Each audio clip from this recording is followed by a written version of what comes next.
we're totally losing track of, who we are as context. Like, what do we believe? What is it that we value? What is it that we need? Those are also key indicators. When we can't name those things, most often we have fallen into people pleasing because we're defining everything externally by making sure everybody else is happy.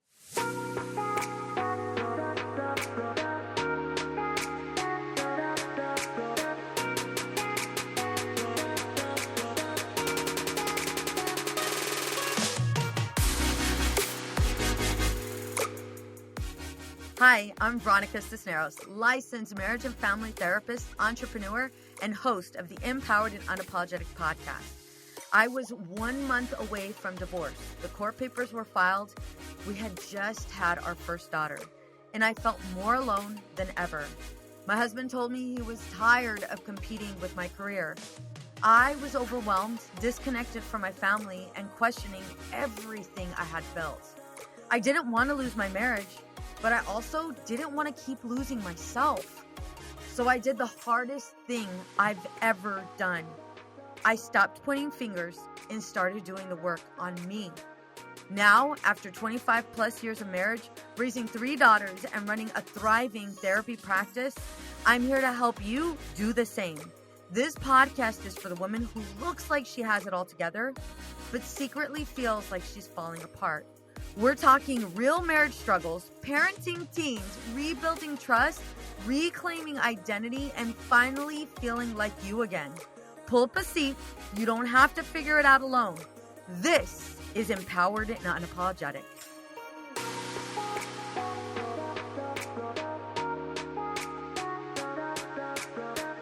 Kamini Wood knows the invisible weight that women carry. As a certified life coach, entrepreneur, and mom, she has lived through the cycle of people-pleasing, perfectionism, and constantly chasing validation, only to feel disconnected from herself and her relationships. Instead of ignoring that pain, she transformed it into her mission, helping high-achieving women break free from burnout, rebuild trust in themselves, and step into authentic living. Kamini isn't about quick fixes. She's about real transformation. Through her coaching work, she's guided women to set healthier boundaries, regulate emotions, and lead their lives from a place of wholeness at work, at home, and in marriage. Ladies, welcome back to the Empowered and Unapologetic podcast. Let's go ahead and be real for a quick second. We've all been a people pleaser. We've all been the perfectionists. We've all been the woman who is crushing it at work, but secretly crumbling inside because our marriage feels disconnected. And we're constantly wondering if I'm enough.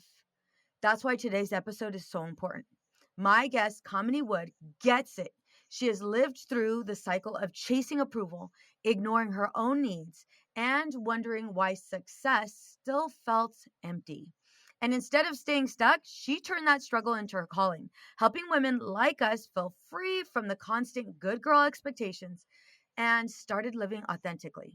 By the end of today's conversation, you will learn why successful women often struggle in relationships and how people pleasing and perfectionism show up in ways we don't even see. You'll learn how to rebuild self-trust, regulate your emotions, and stop relying on external validation, and practical strategies to thrive in both career and marriage without burning out or losing yourself.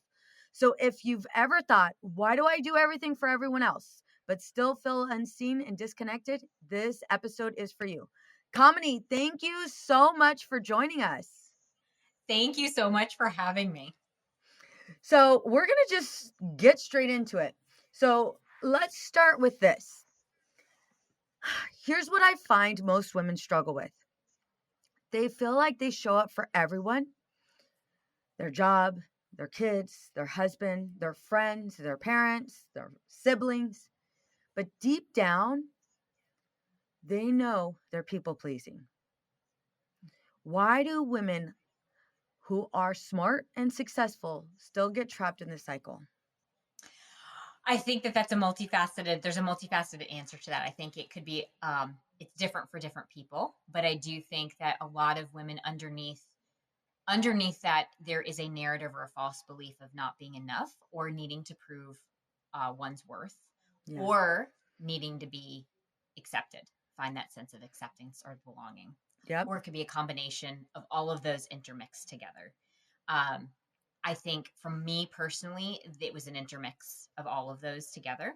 I look back now and can recognize that, my origin story, being a daughter of immigrant parents, one of the things that I struggled with was not wanting to be a burden Yeah. for them because they were working really hard in order to provide for my sister and I. So there was a sense of people pleasing that came out of that because there was this desire to not be that burden. But at the same time, I grew up in a predominantly white town and went to school. And suddenly, at the age of 5 and 6, I'm recognizing I'm so different than everybody. I've got a name like Kamini, and I'm certainly a lot darker than everybody around Yeah. me. And the need to belong was so important. And so for me, there was this element of wanting to figure out, how do I get the sense of belonging? And it came Yeah. through making sure I was doing what other people wanted. I was people pleasing. And then there was this belief that then I was being accepted and I was being brought into the fold. Yeah, I can totally relate to all of the above. And for me, it was like, as long as I can solve the formula for people, I will not only be accepted, but I will also be appreciated. I will be loved, right? Like these Mm-hmm. relationships will be so much better off if I can figure out the formula to their problems, if I can figure out the solution, if I can help and serve. Part of the reason why I became a therapist, right? But like it was that underlying feeling. And for me, that feeling came from childhood. Like if I can figure out the formula to get my father into recovery from his heroin addiction, like I'm solid. Then I can get my family back, right? If I can build up Mm-hmm. my mom's Mm-hmm. level of confidence, and empower her, well, then I can get my mom back and I don't have to feel like a parent. Like that was constant. And I noticed that I was doing that same crap like as an adult. And it was like, holy crap, like when is it enough? Because I can't do this anymore. I can't do Yeah. this anymore. What was your breaking point? It was similar. It didn't happen until adulthood, so it was Yeah. sort of twofold. One was I'm a mom to five, and so when it was my middle child. He was about, I want to say, 10 or It's 11 at the always the time. middle ones. This all shout out to my little She, porcupine. I love you. I love she you. is amazing. I love all Hmm. my children, but All of like them. she's very similar to me, and she was absolutely showing up as that people pleaser, giving to everybody. Everything was about everyone else around her, and it was that mirror that I needed to be held up, where it was like, wow, Yeah. that's learned behavior. She's Yeah. getting that from me. Um, Now couple that with recognizing that I was also facing some burnout, right? Because I'm Yeah. people pleasers, we give and we give and we give, and then eventually we're exhausted, and also resentment has built up over Yeah. time. And so you take those two things that are happening simultaneously, and it was like that. It was that catalyst moment for me where I recognized, okay, Kamini, you've got to go figure out what's going on here. Also, you owe this to your children, because if you don't shift this is going to be patterns. These will be patterns that will then be repeated for the next generation. Yeah. And so that's what I committed to doing was, okay, let's go figure this stuff out. We got to figure out where this is coming from. We got to figure out what are the steps that we take to then shift it and change it. Because ultimately, if we don't take that, we don't have that sense of radical self responsibility, nothing changes. Yeah. I get a lot of women that'll come into my office and tell me, that they don't know who Mm-hmm. they are, right? They're a mom, they're a wife, they're a sister, they're a daughter, right? They're all Yep. of these things, but they don't know who they are outside of the roles they play. And when I'm doing Mm-hmm. work with them, they start to realize, like, holy crap, like, how did I, like, the question that comes up for them is, how did I not know I was unhappy? Like, how did that happen? I didn't know I was unhappy, and now here I am, ready for a divorce. I'm totally over my kids. Maybe I've already, maybe I've already cheated on my husband, like, and I'm not one person that would ever cheat on my husband, but I get these Right. women that come in and are like, or I'm in a Target shopping, a Target store, and I'm in the bathroom, like rocking back and forth because, like, Right. what the hell is happening? Anxiety Mm-hmm. has come over me, and I Mm-hmm. don't know how to deal Mm-hmm. with it. So, for you, what would you say are some like really key indicators that maybe somebody is a people pleaser, maybe somebody is not happy in the life they're living? I would say some of the key indicators are when you don't even know what you want. Like, I mean, Yeah. on simple things, right? Like Yeah. very simple things. What do you want to eat for dinner? I don't know. What do you want? Yeah. Where do you want to go on this trip? Well, what do you think? Every Mhm. time that we're deferring to somebody else, that would be an example, or at least some indication that maybe we have some people pleasing tendencies. I also think the lack of boundaries is a real important Huge. Huge. shining light on the fact that we might be a people pleaser, because when Huge. we can't say no, or we can't recognize what works for us and what doesn't, that is a to me, it's a shining light on the fact that there are some people pleasing tendencies there. Yep. I know for me that was absolutely one that I was like, oh, okay, that tells Yeah. me a lot. Also, you were mentioning like the roles that we're playing. When we find ourselves constantly defining ourselves by I'm a mom, I'm a wife, I'm a daughter, I'm a this, I'm a that.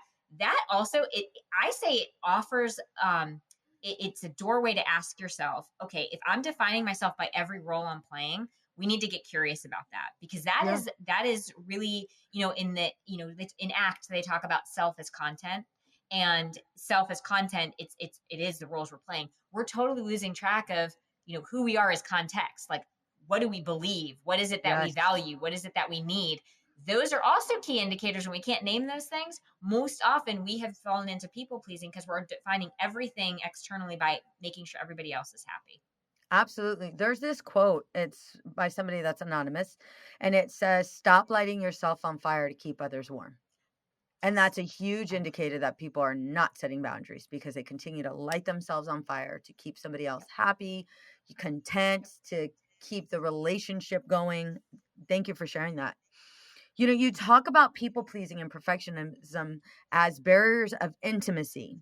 Can you break down how those patterns actually kill connection in a marriage, even when we think we're doing it to keep the peace? Yeah, and it's subtle, right? We think, "Oh, we're actually avoiding conflict." But what's Yeah. happening is we're not showing up as our true self, and we're not actually showing up connected to our own self. And so Yeah. what ends up happening is not only are we losing that, we're self-abandoning. But if we're self-abandoning, how can we really be in true connection with the other person? And so Yes. we're actually creating the environment for disconnection, because we're Mm-hmm. not using our voice. We're not sharing what it is that we need and what we want.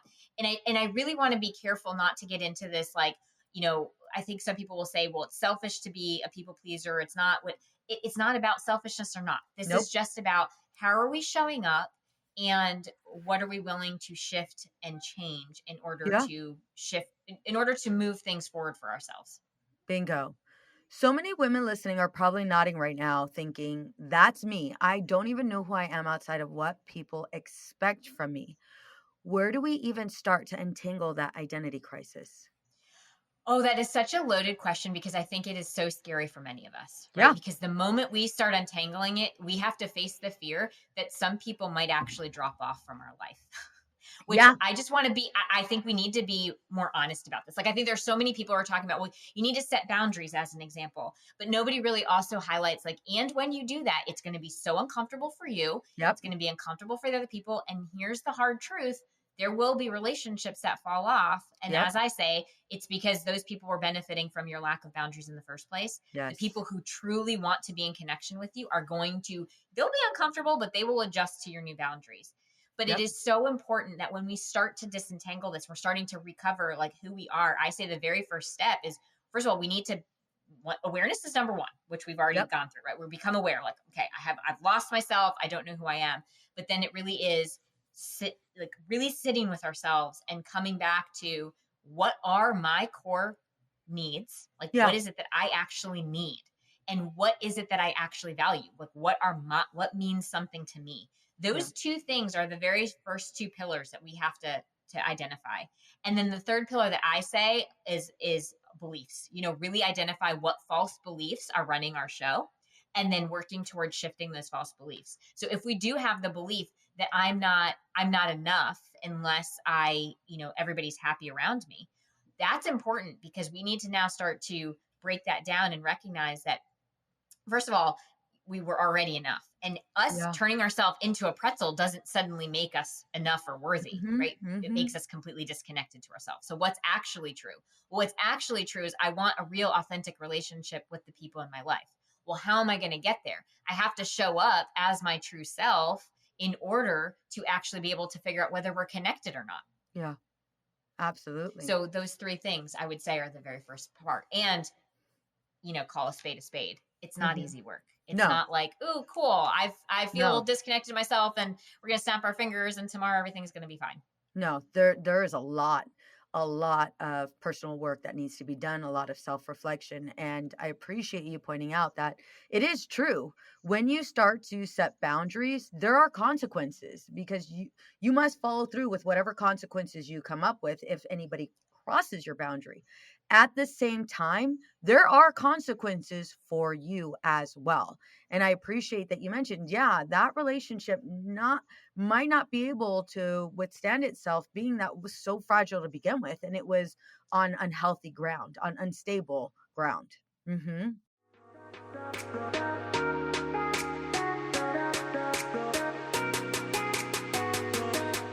Nothing breaks my heart more than watching women pour into everyone else and feel like they've completely lost themselves in the process. That's why I have founded Outside the Norm Counseling, because therapy shouldn't feel like one more thing on your to-do list. It should feel like relief. I'm Veronica Cisneros, licensed marriage and family therapist and host of the Empowered and Unapologetic podcast. And I know what it's like to look around at your life and think, why does everything feel fine, but feel so off? At Outside the Norm Counseling, we help women who are high functioning on the outside, but silently falling apart inside. Women who are waking up overwhelmed, snapping at the people they love, and carrying guilt that never seems to lift. And if you're not ready for therapy, that's okay. Let's start small. With my self-paced course, Reignite Your Marriage and Reclaim Your Identity. This is for you, not your husband. Because when you reconnect with yourself, everything else begins to shift. Head to OutsideTheNormCounseling.com to start. Remember, you don't have to keep holding it all together. You just have to take the first step.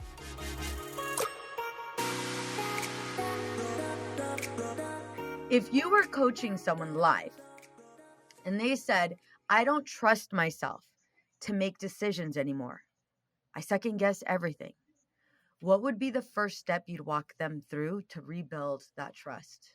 Oh, I love that question. This, unfortunately, is something that comes up so often, is recognizing that we've lost that sense of self-trust. Yeah. And the very first thing that I generally will encourage people to start doing a practice is paying attention to what their inner voice has said to them. Like actually going through and on a daily basis, tune in. What is your inner voice saying to you at any given moment? Mm-hmm. And then looking for those glimmers of when there are moments where your inner being has guided you in the right direction. And I'm not talking about big things. I'm talking about even like small moments of recognize like, oh, my inner voice told me that it's okay to go left instead of right. I'm like going minute here, because then it's like, oh yeah, I got to the place that I wanted to get to. Going right made sense. Because when we have a lack of self-trust, we don't even trust ourselves to figure out how to get from here to the grocery store unless we've got our nav system on. Yep. I know that sounds really silly, but it's really like, No, it it's is true. so minute. Is like, when we're trying to rebuild trust, it is literally about finding the little tiny things where we make a decision and we're like, yeah, that worked out. Yep. And we start building that muscle of like, yep, I can make that decision and everything is going to be fine. And then we start, building from there on these bigger decisions and bigger choices. That confidence, building up that confidence is so important. But I agree with you. The only way we're able to build up that confidence is by trusting that intuitive sense, that intuitive part of us. And yes, we might need that validation from someone else. But I believe, to kind of add to it, it's paying attention to how often we seek validation from others.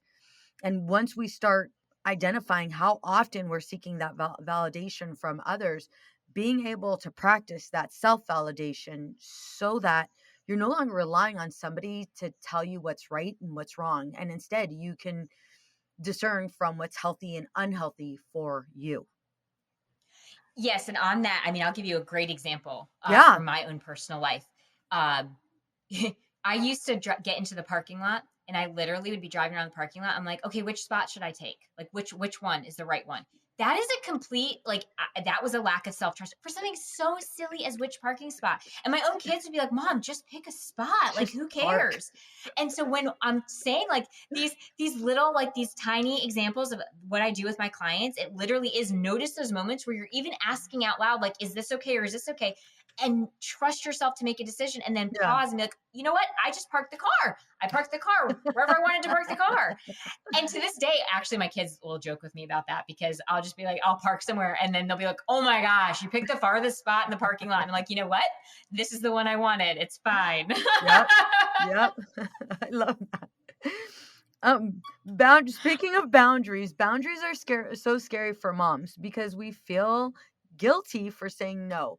What would you say is one simple boundary you challenge a woman listening right now to set today, and how can she hold it without feeling like the bad guy? Oh my goodness. That is such a great question because I think so many of us struggle to say no. Um, or struggle to just set any boundaries. I actually think, okay, can I answer this in a different way? I think the challenge I would say to somebody who's listening is find one thing that you actually can say no for. Like, let's make Yeah. that the boundary because I think it's different for each of us. But just one thing on a given day that you're like, no. And here's the second part of that is we say no without this whole justification or explanation or defense Yeah. of why we're saying no. I use the acronym JADE. You know, people pleasers, we tend to JADE constantly. Justify, argue, defend, or explain. So Oh, I that's love my that. challenge is I'm gonna say no, and I'm just gonna say we don't have to go no and be really mean about it, but just like, no, that's not gonna work for me today. Mm-hmm. That's the challenge. And here's the thing about guilt and feeling bad. We cannot control those thoughts that are going to come up. I No. mean, it's impossible. So instead, it's about noticing and naming it. Oh, I'm doing the thing where I'm guilting myself, or I think I'm being bad because I just set this boundary, or I just said no. And then challenge it with the question, Byron Katie's question: what's actually true? What's actually true here? And what's actually true is this thing didn't work for me, and I said no. Mm-hmm. Okay, well, I can live with the discomfort that I feel uncomfortable saying no. This is new. This is new for me. I'm building a muscle. That's true Yep. for you. And also I can live with the fact that that person's disappointed because that's theirs to own. I don't have to be responsible for the fact that the other person is disappointed. That is also true. And we have those two truths and then we move forward, right? That's how we Mm-hmm. move through this and we build this muscle of setting boundaries. Love that. Love that. You often talk about shifting from external validation to internal confidence. But for women who have lived on applause and achievement, that feels terrifying. Why do we cling to external validation and how do we start letting it go? I think we cling to external validation because it does become patterned, right? That's when we Yes. feel like, oh, now I'm good enough. Now I'm Yep. good enough because I got this validation. Now I'm good enough. And so the way through that is to start self affirming, right? So every time that you're doing something, and I'm not just talking about achievements, I'm talking about little things like, Yep. look at me, I just completed the laundry. I'm really proud of myself that I did that today. Or I just cooked this amazing dinner. We're not waiting for somebody to tell us they enjoyed the meal. We're checking in with ourselves. Did I enjoy the meal? I cooked a really great meal. It's doing these self affirmations Yep. throughout your day where you are self appreciating. So we're not sitting there waiting for somebody else to be like, "Hey, that meal was great," and then suddenly now we feel like we were the best cook. Instead, it's I'm really proud of myself that I did this thing today. It's self gratitude in a way. When I do my gratitude practice, as an aside, I know this is somewhat of a tangent, but I break it into threes where it's I'm going to be grateful for, in my personal life, what's going on. So that Yep. could be, people, whatever's happening externally. Then also professionally, what's going on. But I always have that third column, which is what do I appreciate about myself? And it's not because I'm like, got this giant ego. It's just some self affirmation and self acknowledgement. Because every time that we look externally for validation, if it disappears, now we feel crushed. We feel like we can't move on. It's the same thing with motivation. If we're constantly looking externally for our motivation and it's not there, this Yeah. happens with college students all the time. Suddenly mom and dad aren't there to motivate us. And so then suddenly they're just like, I don't know what to do. We've got to go. That's why we build intrinsic motivation, right? So we're building intrinsic validation It's I'm recognizing and appreciating how I'm showing up. Again, not in an egocentric, narcissistic way. It's No. just we self-affirm to rebuild that confidence, rebuild that belief in self, and that's how we become our own self-leader. Yeah. Beautiful. Beautiful. Ambition can feel like a double-edged sword. I want to succeed in my career, but sometimes it feels like my marriage pays the price. What strategies do you recommend for women who want both thriving careers and thriving marriages? Oh, I've had so many clients that have really struggled with this one because they feel like it's a Yeah. this or that. Yep. It really is. And my response to that is twofold. One, I really encourage people to start opening up and not thinking about their world as black or white. It's not a this or that. Yep. Instead, how can we create balance? And I don't mean balance of everything's going to be 50-50 all the Because time. not. What it can't be. It No. can't be. And No. I think once we let go of that and we recognize that balance will mean it's going to shift, it's going to be fluid, it's going to be more like water. And this came up even in parenthood too, in terms of like how do you balance work and also being a parent.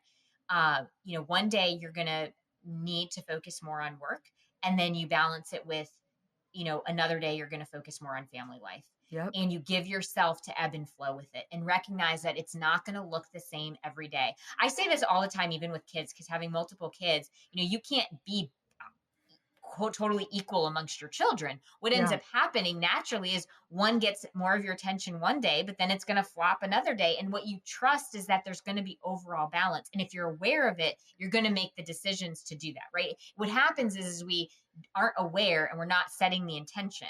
If we set Yeah. the intention for I'm trying to create balance, and what balance means is today, if with my ambition, I might be going guns a-blazing on work right now. Like I am all in.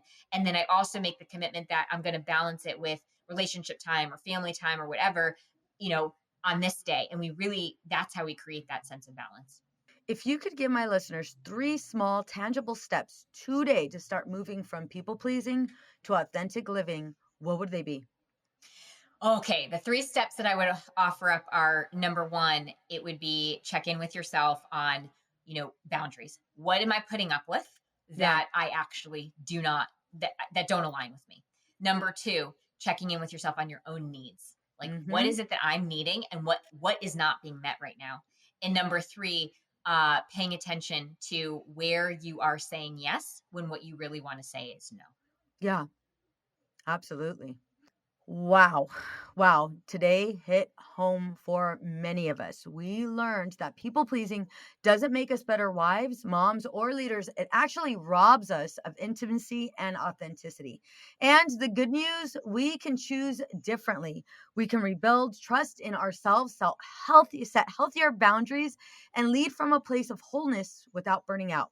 So here's our challenge for you. Tonight, journal about one area where you've been people pleasing. Ask yourself, what would it look like to choose authenticity here instead? Thank you so much for your wisdom. Thank you so much for all of the information you gave us. Where can the listeners find you? I am on the web at commodywood.com. And then, of course, on social media, Facebook and Instagram, my handle is It's Authentic Me.